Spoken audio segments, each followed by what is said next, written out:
So we are watching Texas Chainsaw Massacre, and say hi, Mackenzie.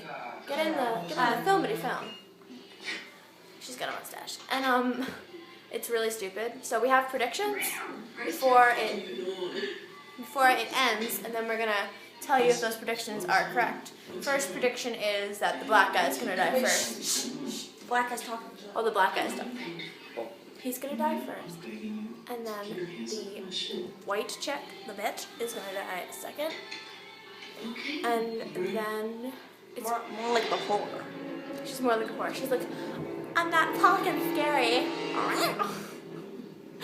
Anyway, so if you have predictions, if you haven't seen the movie, comment below.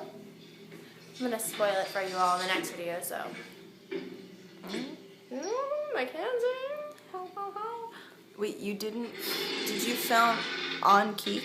I'm filming right now. Yeah, but this isn't on Keek. I'm gonna put it on YouTube. Oh. Okay. Anyway, Toto.